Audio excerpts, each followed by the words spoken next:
Hello everybody, this is Moses from Zatar Gardens, and this is episode 196 of Gardening Without Edits. I'm going to show you something pretty cool. I'll also link up an old video right now with my loquat, or Armenian Norashkar. Where's Lulu? Let me flip the camera around right now. So I'm going to show you. I'll show a video right now, but way in the, I don't know how many years ago when I planted it, but I did a planting instructions of how I plant fruit trees.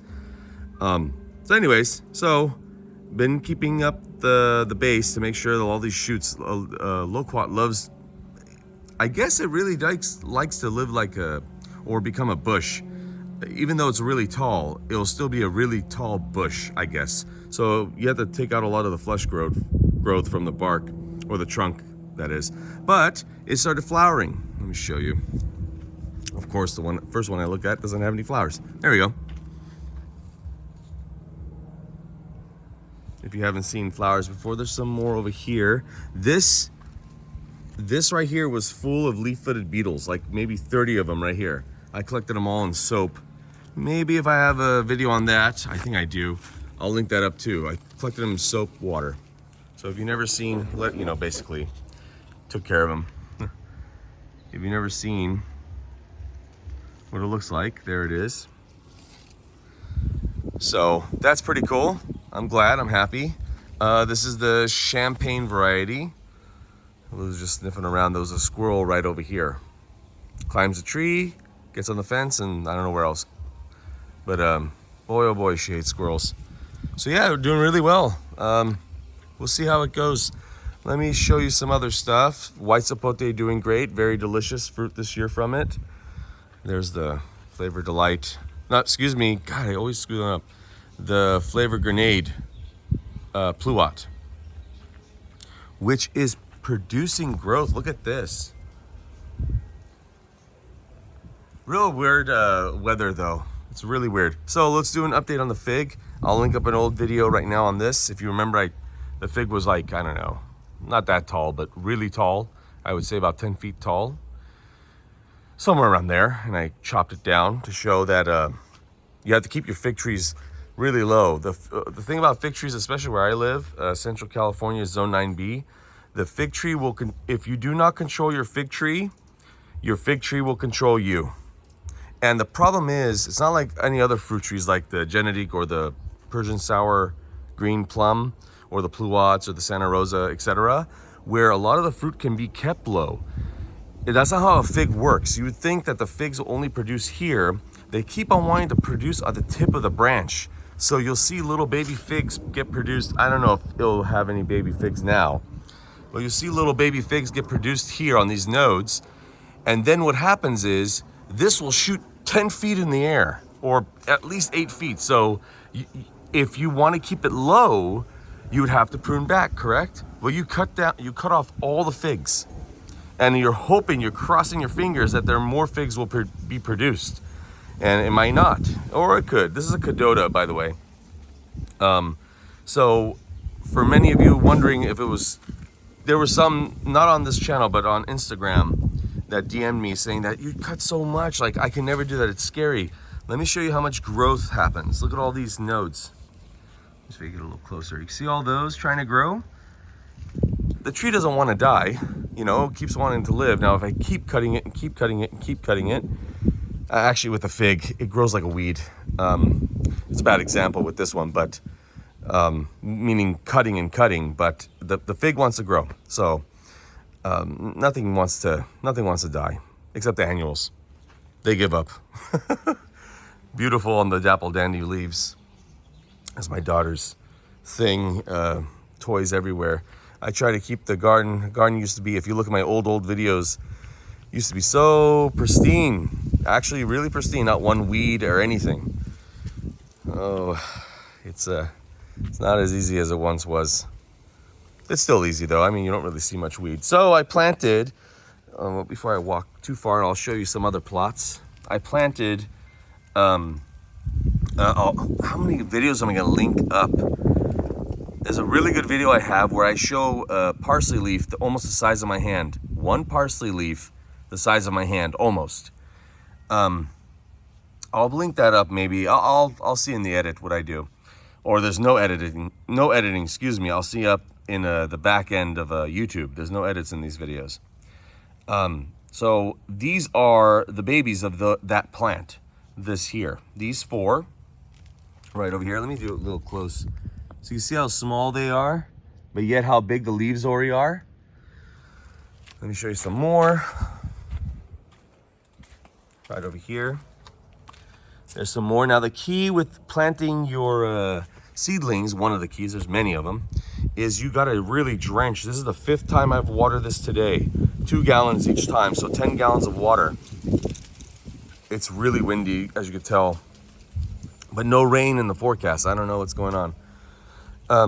And warm, it was almost 75 today. Almost middle of December.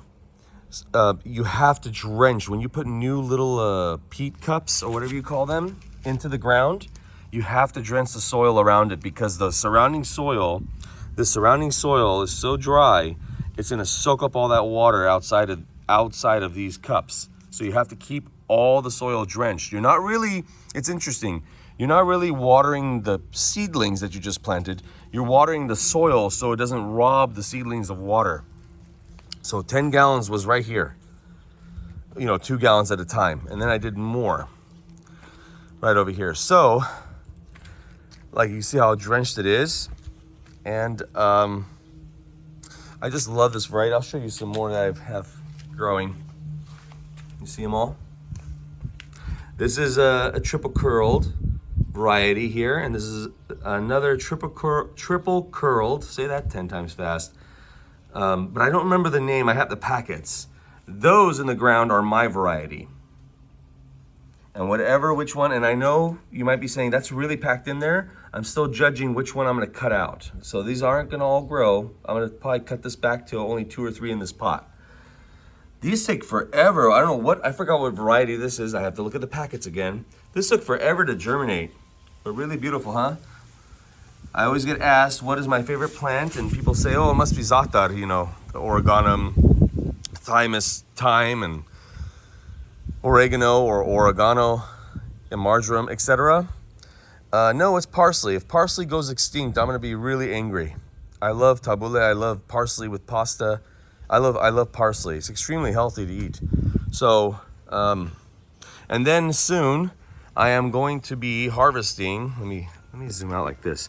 I'm gonna be harvesting my olives. I'm gonna put tarps on the floor and start hitting the tree with sticks or have the kids do it. Look at all this. Look at this beautiful.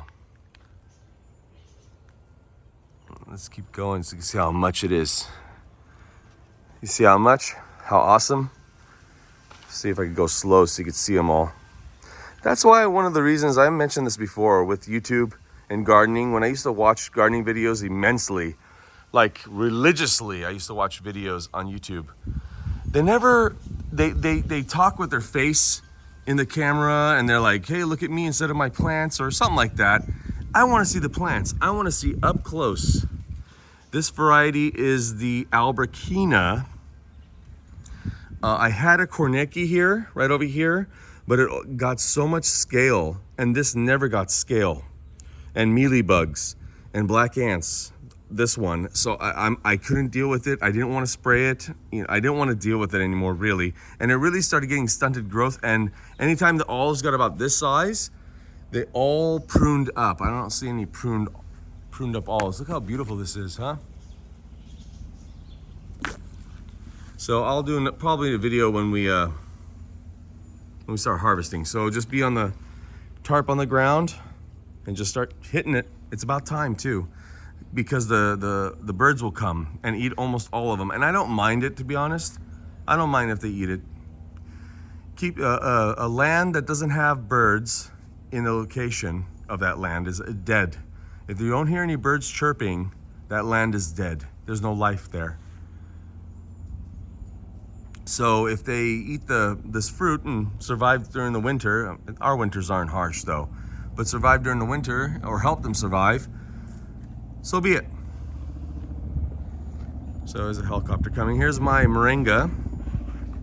I actually didn't want it. My shoulder's starting to hurt. I didn't even want to do this long of a video, but so these, I planted Moringa again. This is the first time I planted this variety. I think it's called PK PK, wow, that helicopter's getting loud. Oh, I forgot the name of the variety. PK something. It's supposed to produce bigger drumsticks and quicker to the leaves, or a quicker leaf set, which it is, but it's not as fast growing as my other one I used to grow. I think the helicopter's gonna go right over my home, everybody. Anyway, so a lot of this is not gonna make it in the winter. I am gonna put some type of makeshift greenhouse here, but these two are most likely gonna make it during the winter. Here's the cherimoya, producing more leaves again. This is sun damage from the summer. Avocado, looking beautiful. Look at all of my lemons. I did a video about that a little while ago. Actually, I think my last video was about that, to be honest. Here's the mango. The other one died, the Glen. I never really liked it here, the grafted variety, but this is the seedling variety, and it's doing fine. This is Manila. So this I thought was gonna die. It came back. So this is gonna get protected this year. I always had fire pits around here to keep it warm in this area if it got below 35, 32 degrees. But now I'm gonna make a makeshift greenhouse. And yeah, it's that time, huh? When I was a kid, and I still do it now, I have some videos I think I have on the channel. I used to collect these leaves, mash them up, and use them as paint to make art with.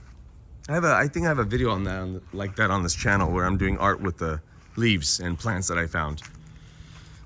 Oh, I got so much more in the garden, the side of the house, the front of the house, but my arm's getting tired. All right, let me know if you have any questions. Let me know how your about to be winter gardening is going. Happy gardening, everybody. Bye.